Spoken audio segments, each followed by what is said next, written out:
In this first ever episode of Roots and Routes, brought to you by Afroculture Media, we are thrilled to introduce you to Fikayo Aderoju, a dynamic individual whose life and career epitomize the essence of our series. Often referred to as the man with many hearts, Fikayo has successfully navigated multiple spheres of influence, from his early days in Nigeria to his impactful work in Canada. Join us as we uncover the layers of his journey, his contributions to the community, and the passion that fuels his many endeavors.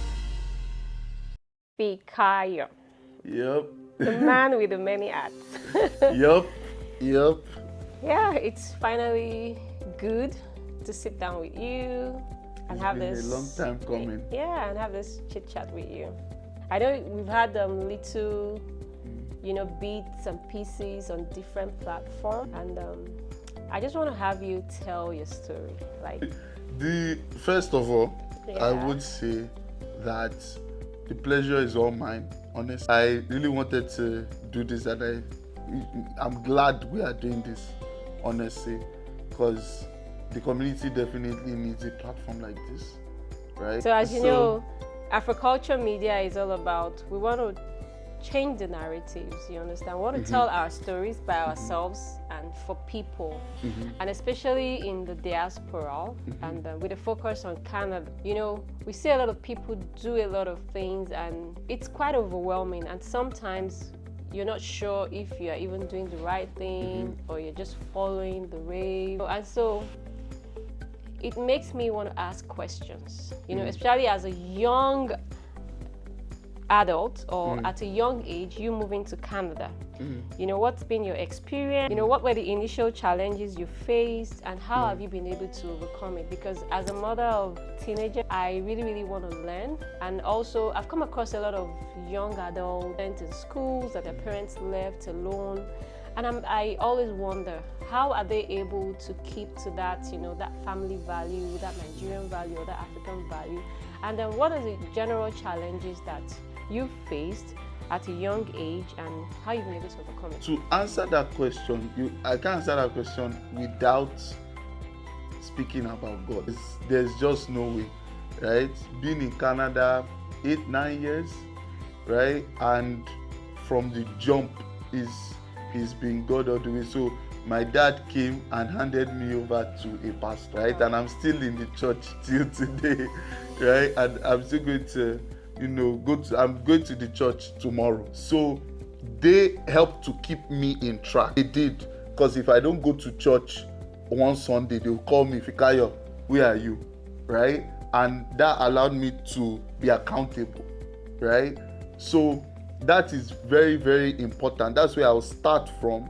But it's also what you teach your kids. And what I was taught from a young age was very, very important, right? So my parents were, I wouldn't exactly say strict. I wanted to say that are they strict? My mom is chill, honestly. I love her so much. My mom is chill. I love my dad too so much, but he's definitely more on the, down to the shoes, down to the outfits, your clothes have to be ironed, your shoes have to be, so talk less of other things. Think of, this is clothes now, so you can imagine how other things were. So that helped me growing up, right? So coming here when you are with people, it also helped that I had a mind of my own. I wasn't really trying to conform,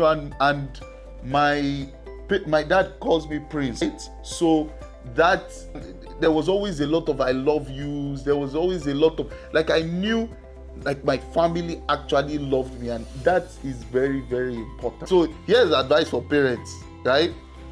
A lot of parents attach love. So I love you because you get good grades. I love you because you bring home awards. I love you because of this. There's always a because.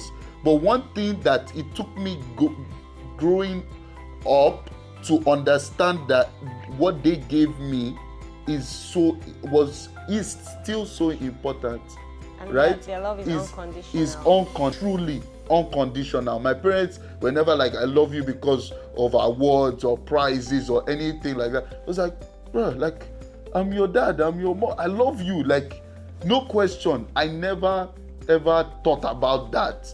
So that is very important, right? So that has helped me along that way. And a lot of young people do not have that. They feel like they need to perform.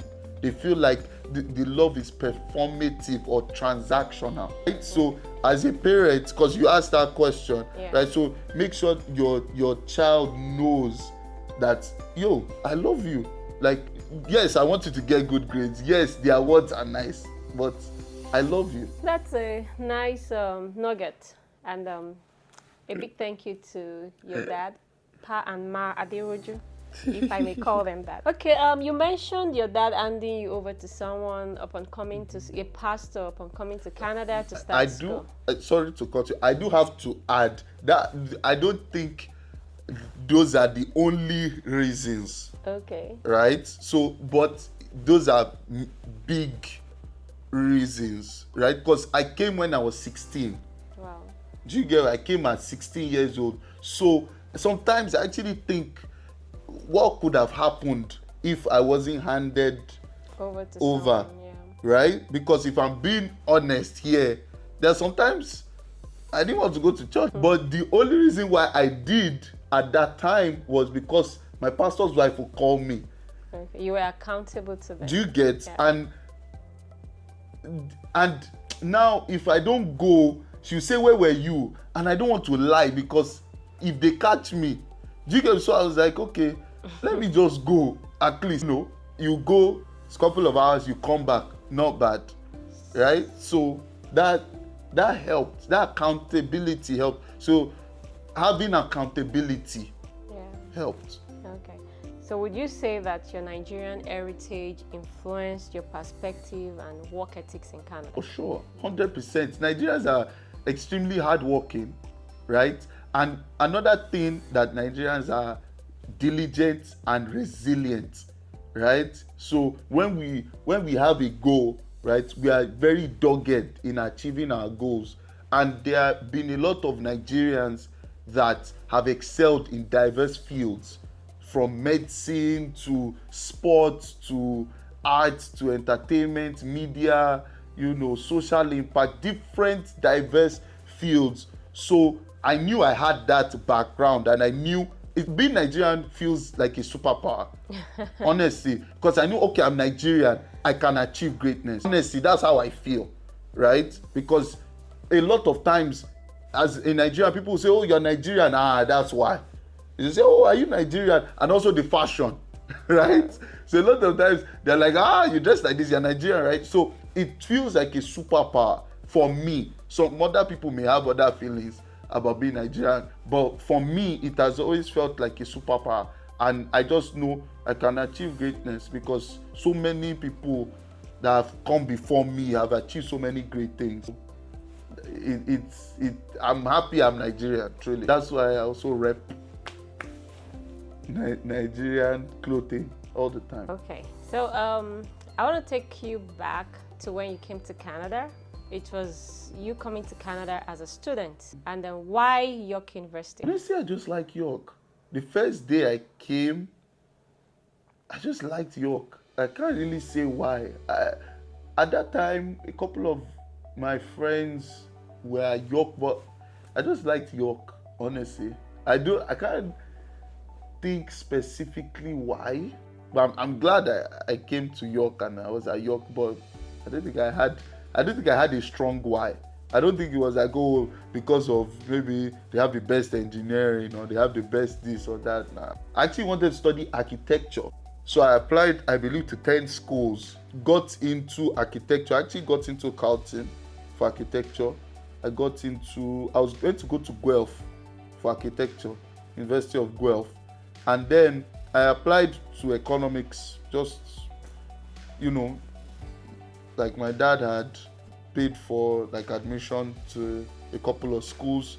So I just wanted to use the last, you've applied for all the ones you've applied, you want to go into architecture, and just for honestly, fun's sake, let's just do York economics.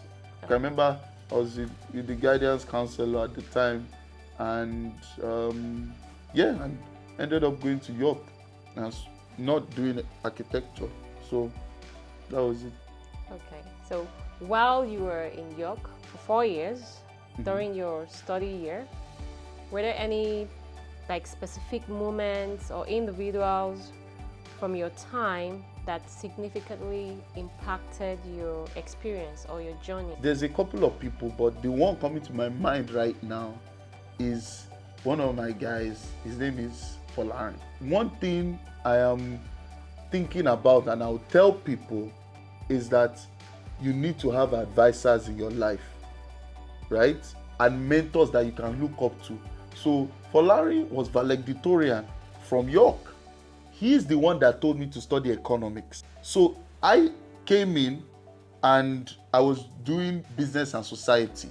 I wanted economics, but they needed like a requirement that I didn't have at the time, right? So I decided to do business and society. And he was the one that told me that he was studying economics, and he was like, you should actually go for economics. Till today, I'm still thankful to him for giving me that insight, right? So that's a memorable moment. I can remember I was in the first student center, and he called me and told me this is how you should do it.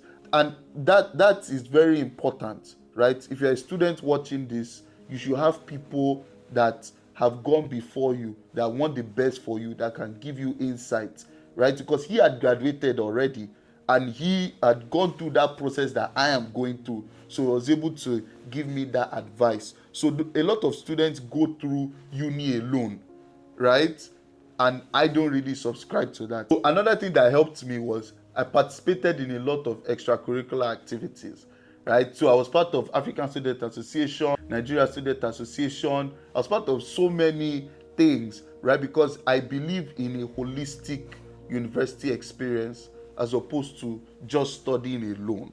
So that was very memorable for me. Another thing is there was the multicultural week. So there's something York does, different cultures from India, Afghanistan, Nigeria, Ghana, Jamaican, so it was beautiful, and we got to celebrate our culture, from the food to the outfits, different things. So that was extremely memorable for me. Wow, that's nice. So if I get you correctly, did you receive awards while you were in school? Did I receive awards while I was in school? At school, did I receive awards? Not really. But you would say that your activities in school has impacted your career path, or 100%. Transitioned you into who you are now? 100%. It made me very comfortable with people. I can remember when I was graduating, people would tell me, now you're going to go into real life, right? But my experiences at York made me very comfortable with real life. So it made the transition into, the workforce and into an actual career seamless. Because a lot of people, they go through, a shaky start when they are entering like the workforce. But I was already experienced in that because of my experiences at York. And it taught me how to network, which I believe is very, very important. So we used to have career fairs, we used to have networking events on campus. And because I was in Toronto, I was able to go around to different networking events that really, really helped out a lot. So is it Toronto or Toronto? I think they say it as Toronto, but I think I said Toronto.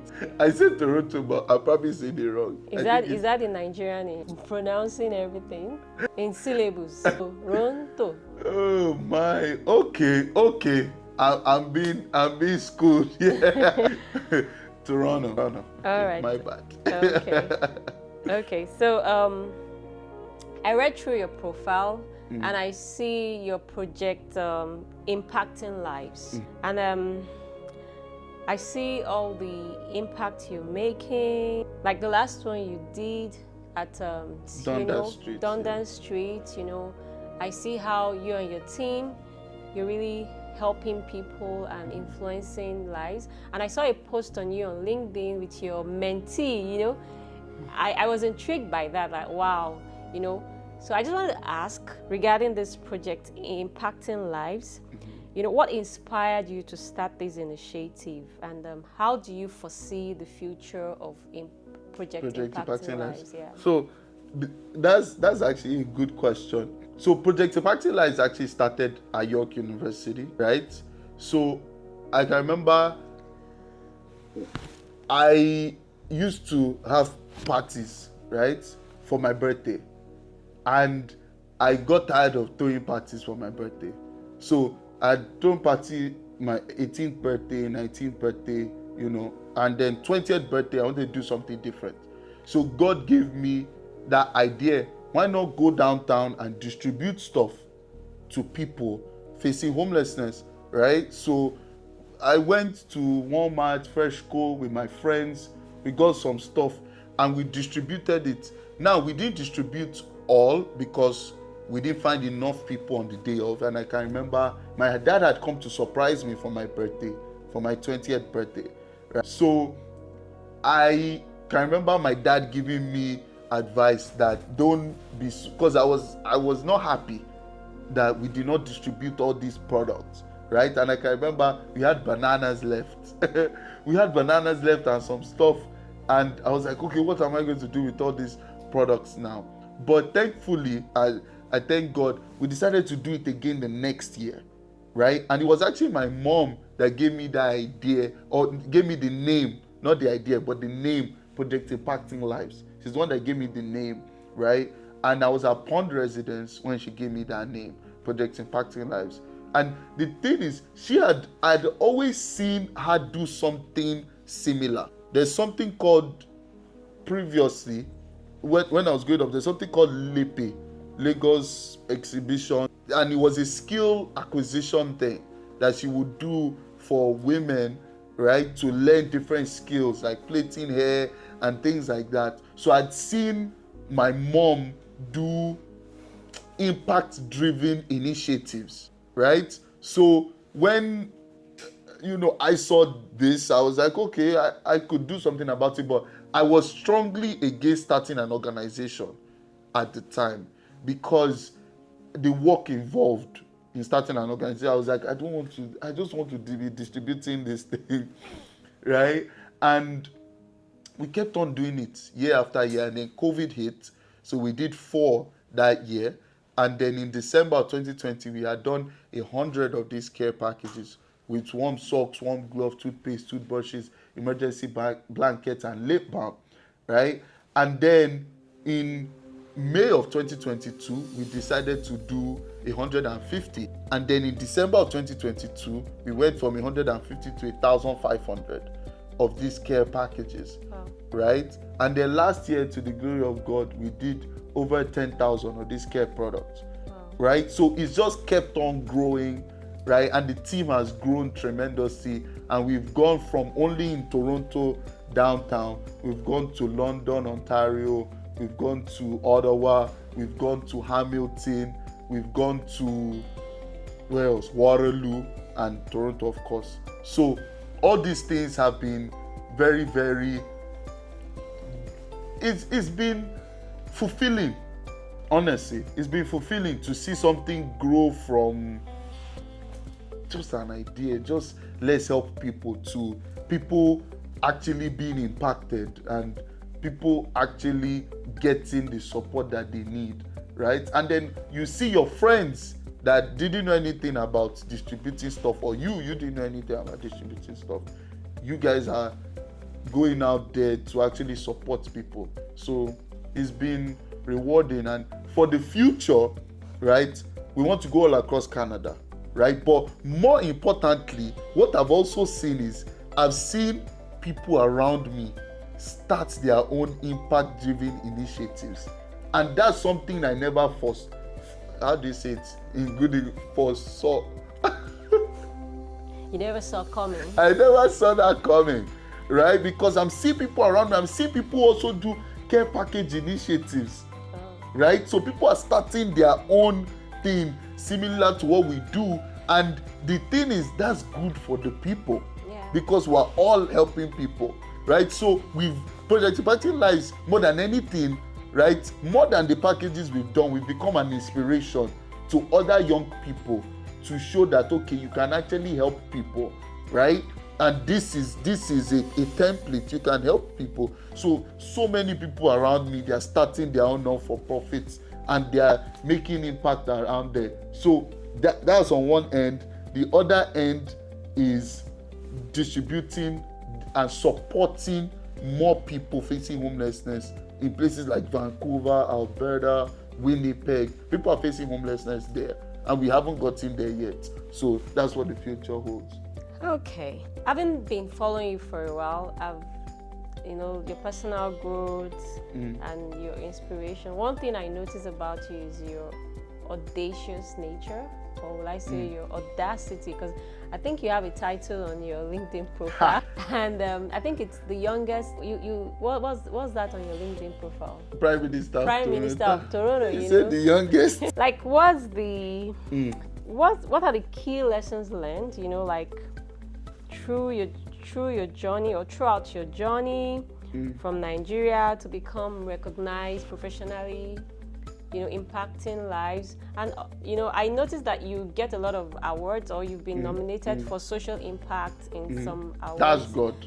That one is God. Definitely, it's God. We give it all back to God. But we're trying to kind of create, like, inspire young professionals so that people can have that, can dream. So what's been that inspiration for you? What are the key lessons learned for you that other young professionals can tap from your wealth of knowledge? I love that question. So I will start with God. Scripture says, seek ye first the kingdom of God and his righteousness, and all other things will be added unto you. So God will give you the pathway. A lot of people try and create their own path, but God will give you the pathway. Someone else I would like to mention is Tunde Onokoya, right? So who would have thought chess can take you to national or worldwide, and he's impacting a lot of lives, but that pathway has not been used by anybody else. So it's God that can give that type of insight. So that's something I'll mention, that God can help you create a unique pathway. Now, second thing I'll mention is fortune favors the bold. If you want to succeed, right, you have to be bold. You have to have the courage, and you have to have courage in the midst of fear. So you are feeling fear, you are feeling afraid, but you have to still be courageous. You have to still take active action. Advice for young people: taking massive action is very important. A lot of people have ideas, but they don't take enough action, right? So that is very, very important. The other thing I would say is you should have advisors, right? And people, I've read this in books, is having a personal board of directors, right? So that is very, very important. There are people that if I'm having issues, right, I go to God. God will tell me, go and call this person, go and talk to this person. So that is very important. People that you can have a phone call with and say, this is what's going on. Do you have insights on this?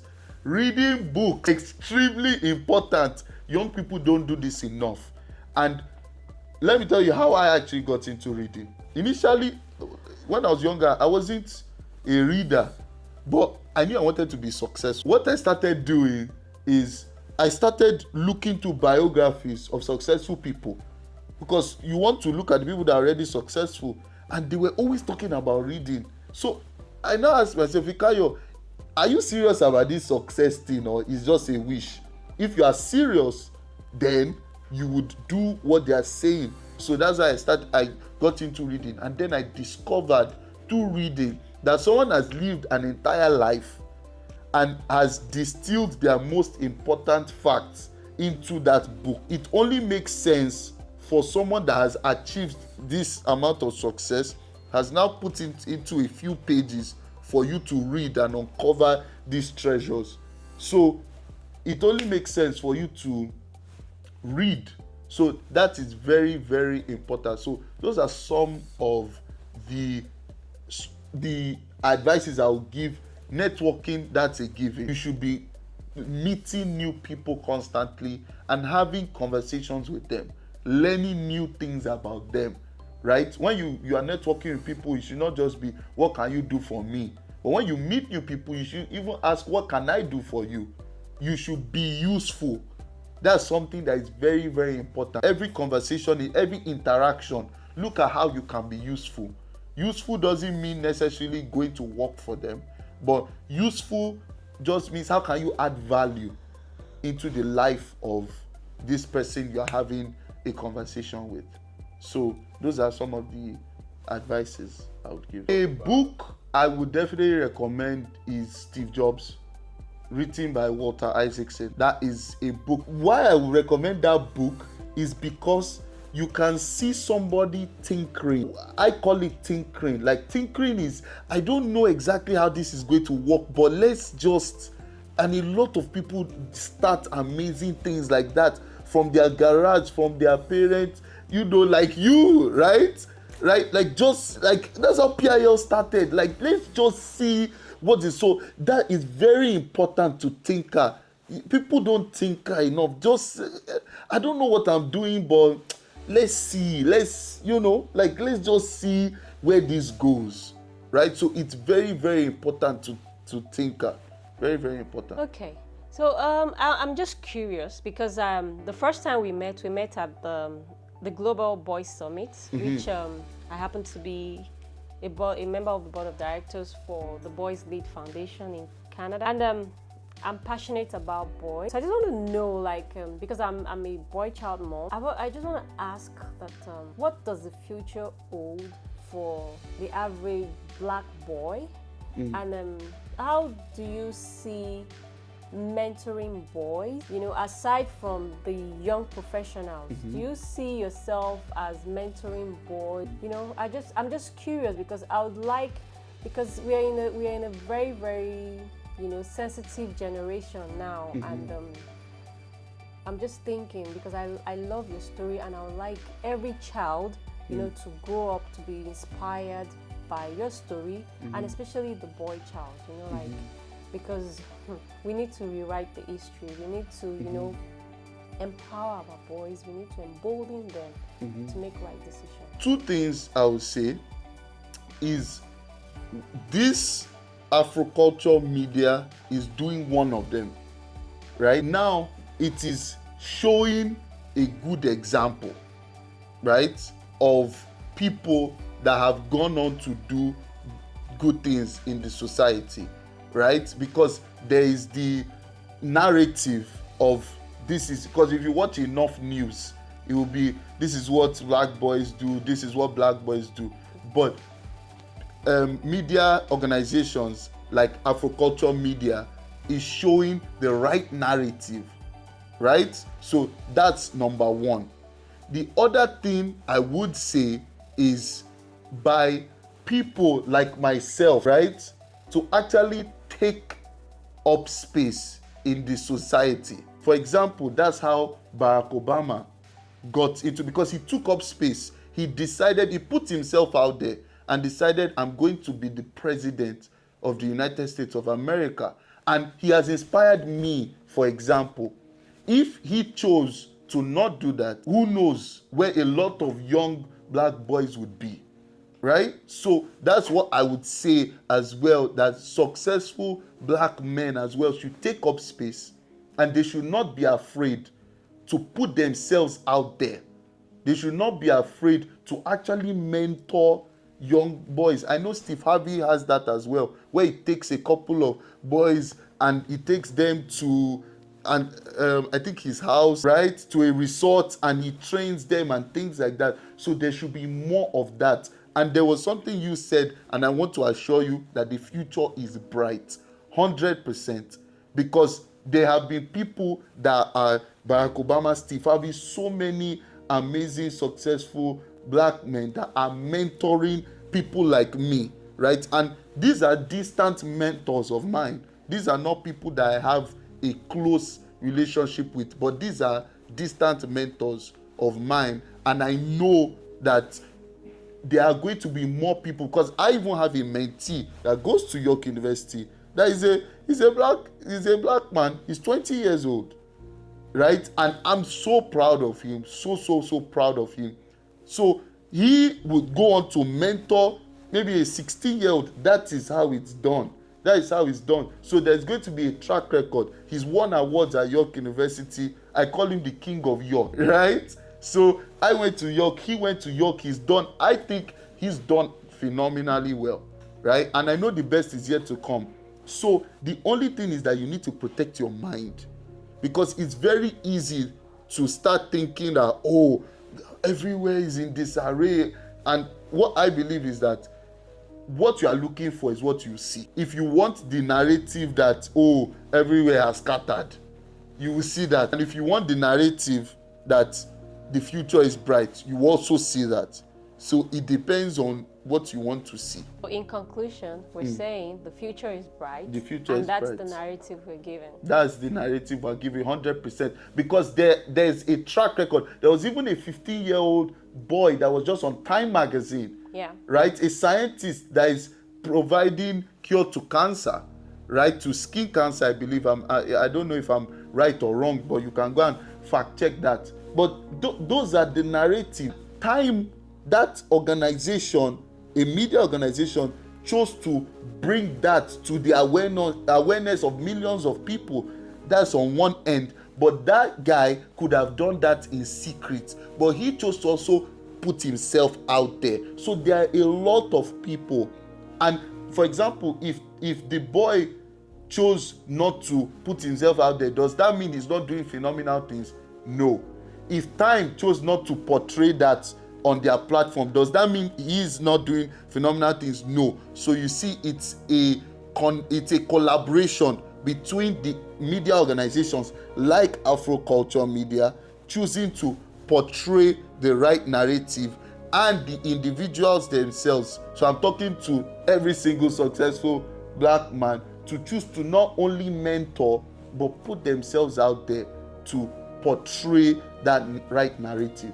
It's a collaboration between the both sides. Fikayo, we're yet to the fun part. We want to know you from the different angles. Do you have a girlfriend? What? What in the world? No. What? Why? Yeah. No work and no play makes Fikayo a tantan. Very interesting. Well, when the time is right, the Lord will make it happen. Okay. If you could have dinner with 3 people, dead or alive, who would they be and why? Okay, definitely Barack Obama, number 1. Number 2, Apostle Joshua Selman. Definitely. Number 3, who would I want to have dinner with? T.D. Jakes. Oh, really? T.D. Jakes.